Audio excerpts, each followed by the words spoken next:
But by and large, the majority of them should be back here at 2. We're going to try to get something done this afternoon and then come back in the morning. So hopefully we'll be back on schedule by tomorrow morning, and at that point then we're going about the test too. We can get ready for Norfolk State this coming Saturday. Yeah, between you guys and Norfolk State, just between how it affects both players, I'm just curious if any of your players' families have been impacted, and how is your team and how is Norfolk State both handling the impact? Maybe it might not have been felt on your individual campuses, but I'm sure you guys have players and family that have been impacted by these storms in the Carolinas. You do. You've got guys who've had flooding and different other kinds of experiences due to the storm, and you got to be sensitive to all that kind of stuff. That's why we ask them to get here, but we kind of give them the opportunity to work their way back in. There are certain family situations and circumstances that might warrant that they may need to be home for a little while longer. We had moms, we had single moms in particular, who were home by themselves, that were right in the path of the storm, and they wanted their sons to come home, and you can kind of understand that. So we gave, into all those kinds of desires and needs and whatever and what have you. So, I'm thinking that most guys are okay. The majority of this state was spared. That little part over there where the storm actually got into pretty good is always a pretty dense area for us as far as our recruiting is concerned. So we got maybe 8 or 10 PD guys at least on the team, and 4 or 5 of them are having some issues. So those guys we'll kind of, give a chance to kind of work back as they can. Is the university in talks with those players or anything just to help them make accommodations both from a classes standpoint and whatever relief you can help? You said 4 to 5 that are certainly in need, and I don't know if there's more on your team. Well, I'm sure there's some other teams. The guys that I'm talking about now, those 5 are all football guys, and yes, we as a staff are involved with them and trying to make sure that we, do whatever we can to help them. Our training staff, our medical staff, we've got different, factions of our overall operation that will be involved in making sure, that we meet the needs of our young men in these kinds of circumstances. So, these are kinds of circumstances that, a lot of the regular, maybe processes kind of go out the window. You got to kind of deal with these situations, as it presents itself. And at that point, then we go about the task of seeing that we can do the very best by our young men as we possibly can. Everyone's safe as far as you know, in terms of relation to like your program and university as well. My understanding is that everybody is safe. We've had conversations with everybody, and it seems to be that we've got some damage to some homes and that kind of stuff. There are all kinds of tree damage and that kind of stuff, and there may be another couple of situations where there might be some damage to home, but then by and large, we actually came out of it as good as it could possibly be, given the the circumstances as they present themselves to us.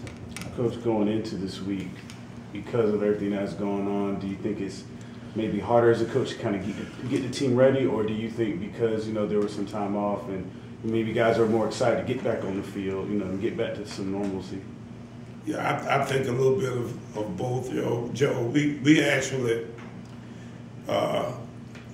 tried to yield to a certain degree to, what might be some trauma, some circumstances that you might not necessarily think would be, will present themselves. But on the other end, I think our guys are excited about getting back to playing. A bunch of them, were around for the holidays. We had some guys in the shelter. We had some guys by the house.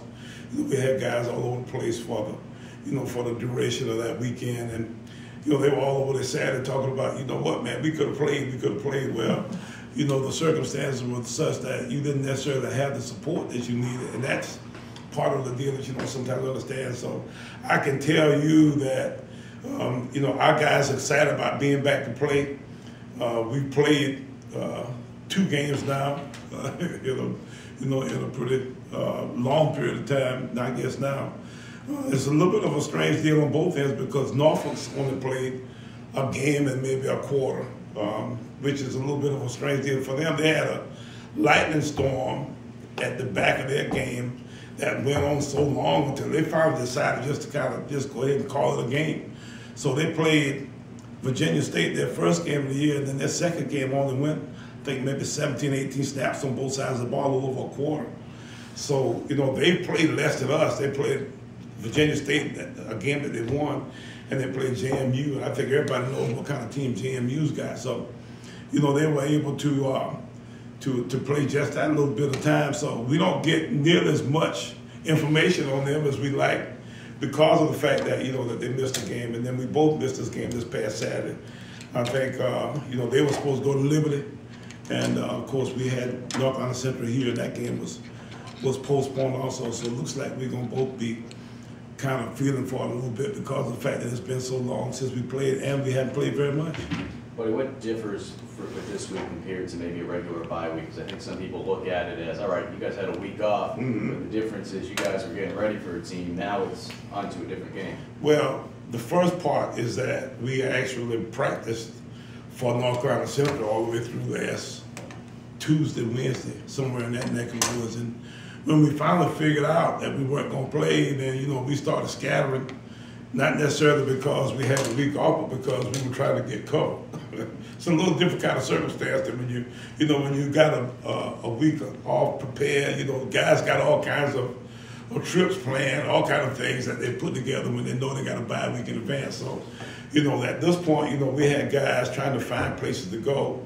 And some of the guys that were from farther away, had to, maybe either stay here or maybe even stay with some of their teammates that were close by. So, it was a different kind of circumstance. We were scattered as opposed to actually taking time off. And at that point, we didn't know when we'd come back. So it was also a circumstance there where we didn't know if we'd be back here. There was talk that there might be, some situations that might play out throughout this week also. So we didn't know we'd play this week.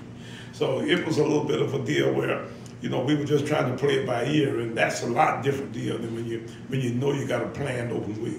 Certainly circumstances that the ones you guys are dealing with matter more than just a game, but when sticking with football now, this is a pivotal point in the season. You start off 0-2, and this is a chance where you guys have to compete for conference championships.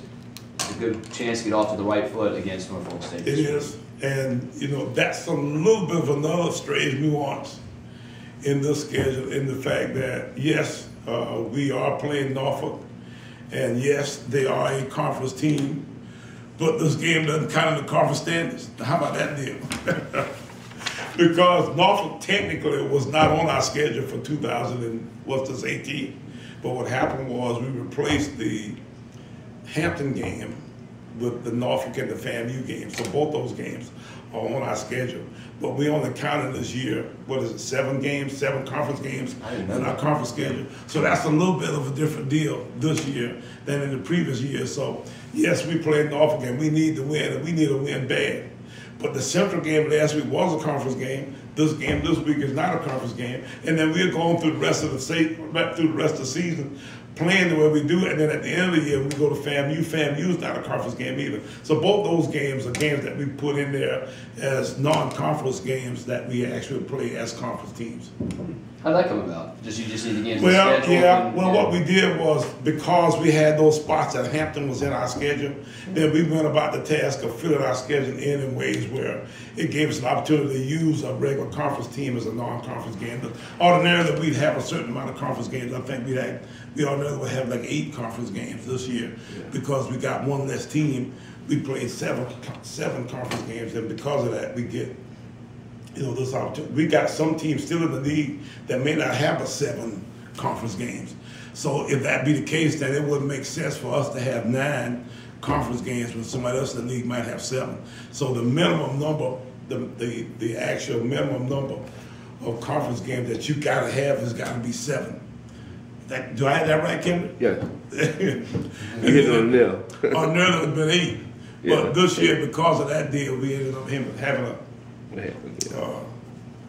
little bit of a quirk in the schedule that way, which is still good. It gives us a chance to play, a team that we're a little more familiar with as a non-conference game. Plus, we think they may have a little bit better draw than we would on there for a non-conference game. You guys cheering for Hampton in the Big South, huh? You know what? We don't know what to do with Hampton. That deal was one that kind of caught us off by surprise. That's a conversation for a deal that's, at the upper levels of our administration. How about that deal? So how about that, the way it is, we'll be seeing a team that's from the conference, but you get a chance to kind of get rolling again after having this, forced break.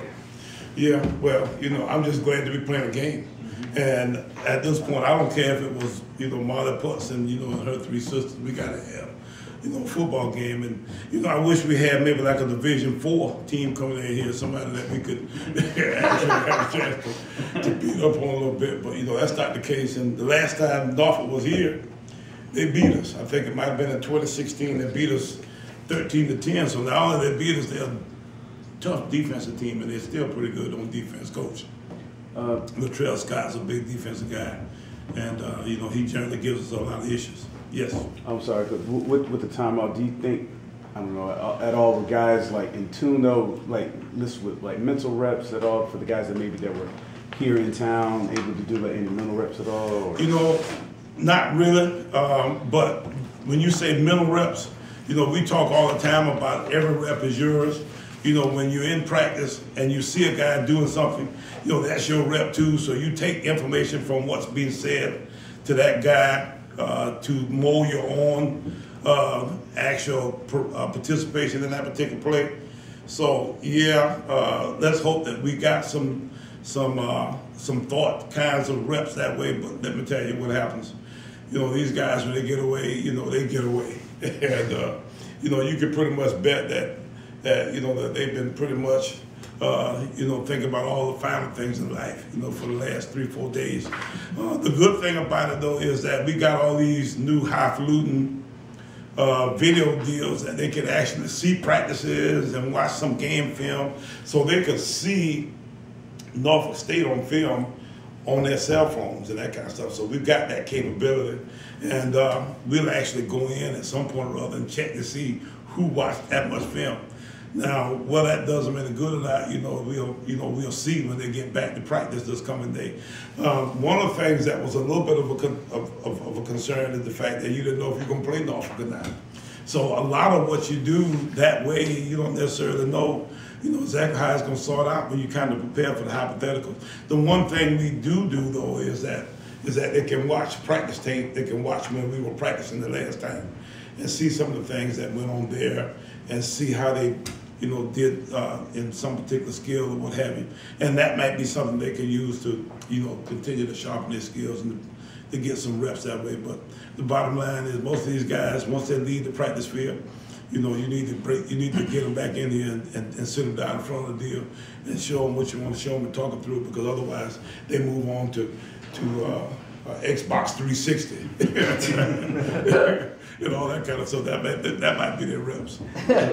So, Buddy, obviously circumstances changed things up a little bit. I know you guys had a lot of things playing last week, being able to get some of the alum back, and I'm sure that will get tweaked around. But the good thing is you guys at least have a chance to be able to finally have your home openers. Yes.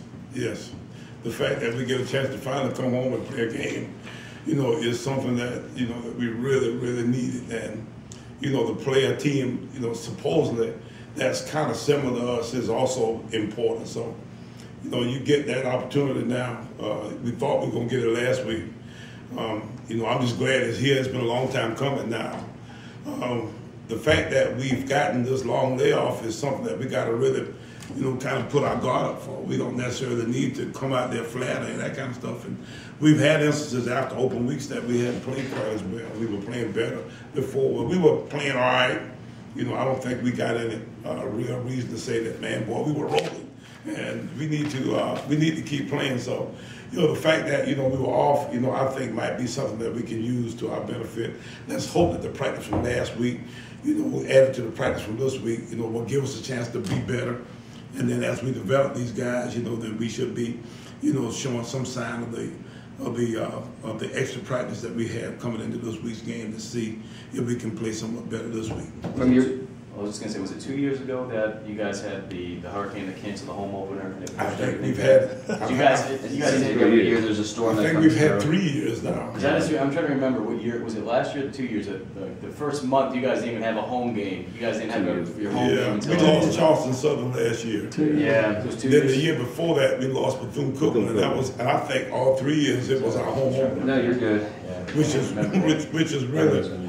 An unbelievable circumstance. What we really need to do, though, knowing what we know now, is that we need to just go ahead and just not have a home game in September. Yeah, we have to worry about having something planned that we might need to try to move to another part of the schedule because it's pretty obvious that there's going to be a hurricane coming through, 3 strikes. You got to, kind of understand, what the. They might need to add an extra week to the season. I think there's actually talks about making an extra week to have 2 Is there still talking? I think it might be just analysts just spitballing, but it might be a deal they need to consider. The championship subdivision deal for us is such a, I guess maybe hairy kind of process anyway. And part of it is because we've got 2 different sets of playoff possibilities. The 1AA, the championship subdivision playoffs start the week after the season, immediately. And part of that issue is the fact that they got to get the games in before Christmas. I think they want to try to get them in somewhere before the 18th, and then they come back and have that game, that championship game on the end of, right at the end of the bowl season. The problem with moving back a week is that you start to get into the Christmas holidays, and schools our size don't want to keep people on campus having to pay dining halls, all the other kind of stuff you got to do, dormitories, to keep a team there, and then got to put a team in play, for another week or so that way. So that's why they try to get it done as early as they can, because it's a big money consideration, trying to keep down costs that way. Back to the football side of things, just from your perspective, I can't imagine the first 2 weeks. I know they were tough opponents.